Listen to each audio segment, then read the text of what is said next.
আসসালামু আলাইকুম। আজকের বিষয় স্ট্রং ভার্ব এবং উইক ভার্ব কিভাবে পড়বেন এবং অপরকে পড়াবেন। এই চ্যাপ্টারে ৬০টি স্ট্রং এন্ড উইক ভার্ব দেওয়া হলে যেগুলো মোস্ট ইম্পর্টেন্ট প্রতিদিন আমাদের কাজে আসে। তাই ইতিমধ্যে ১২ থেকে ২২ পর্যন্ত আমরা 10টি ভিডিও লেকচার দিয়েছি। আজকে আমরা ২৪ নম্বর পেজ নিয়ে আলোচনা করব। আজকের এই ভিডিও লেকচারটি Khan method a complete book of tense and auxiliary verb এই বই থেকে নেওয়া হয়েছে। এখন আসেন আমরা শিখব ২৪ নম্বর পেজ থেকে স্ট্রং এন্ড উইক ভার্ব। যেমন লাম এতে এলে আর এম লাম এলাম মানে সংকেত দাও, অ্যালার্ম। তারপর ফ্রেজ হিমায়িত করা, ফ্রোজেন। তারপর স্যাংটিফাই প্রবৃত্ত করা, স্যাংটিফাইড। তারপর স্মেল গন্ধ না, স্মেলড। তারপর ব্যাফল হতবুদ্ধি করা, ব্যাফল্ড। তারপর ব্রেক বড়াই করা, বেকড। তারপর ডিপ্লোর অনুশোচনা প্রকাশ করা, ডিপ্লোর্ড। তারপর বাক ঘেউ করা, বাকড। তারপর জোক ঠাট্টা করা, জোকড টি উচ্চারিত হবে। তারপর ডিবিয়েট বিপদগামী হওয়া, ডিবিয়েটেড। তারপর ড্রস মানে ধোকা দেওয়া, ড্রস্ট। তারপর ডিসঅ্যাপয়েন্ট নিরাশ করা, ডিসঅ্যাপয়েন্টেড। তারপর ডিসপ্লেস অসন্তুষ্ট করা, ডিসপ্লেসড। তারপর ডিসগ্রেস মানে অপমানিত করা, ডিসগ্রেসড। তারপর ফার্স্ট্রেট ব্যর্থ করা, ফার্স্ট্রেটেড। তারপর হেট মানে ঘৃণা করা, হেটেড। তারপর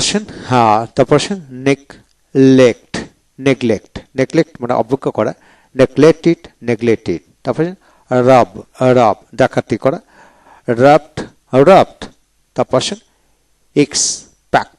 এক্সপেক্ট মানে প্রত্যাশা করা, এক্সপেক্টেড। তারপরে ওয়ান্ট চাওয়া, ওয়ান্টেড। তারপর রট মানে পচে যাও, রটেড।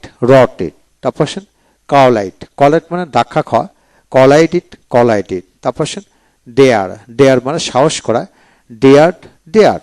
তারপর ডিসমে মানে হতাশ করা, ডিসমেইড। তারপর ইজেক্ট মানে বহিষ্কার করা, ইজেক্টেড। তারপর ক্রিমেট মানে শব্দ করা, ক্রেমেটেড। তারপর ফ্রেট মানে ছটফট করা, ফ্রেটেড। তারপর গেজ মানে স্থির দৃষ্টিতে তাকিয়ে থাকা, গ্রেসড। তারপর নীল KNWL নীল মানে কে উচ্চারণ হবে না, নীল হাঁটু গেড়ে বসা, নেল্ট। তারপর লিপ মানে লাভ দা, লিফট এদিকে ট উচ্চারিত হবে। তারপর মেন মানে অর্থ বোঝানো, অর্থ করা বা বোঝানো, মেন্ট। তারপর রেগেট অনুতাপ করা, রিগেটেড। তারপর ডাউট মানে সন্দেহ করা, ডাউটেড। তারপর বেয়ার মানে জন্মগ্রহণ করা, বর্ন। তারপর অ্যাকোয়ার মানে অর্জন করা, অ্যাকোয়ার্ড। তারপর মোটিভেট উদ্বুদ্ধ করা, মোটিভেটেড। তারপর অ্যাকোয়াইন্ট পরিচিত করা, অ্যাকোয়াইন্টেড। তারপর ক্যান্সেল বাতিল করা, ক্যান্সেলড। তারপর কন্ট্রাক্ট চুক্তি করা, কন্ট্রাক্টেড।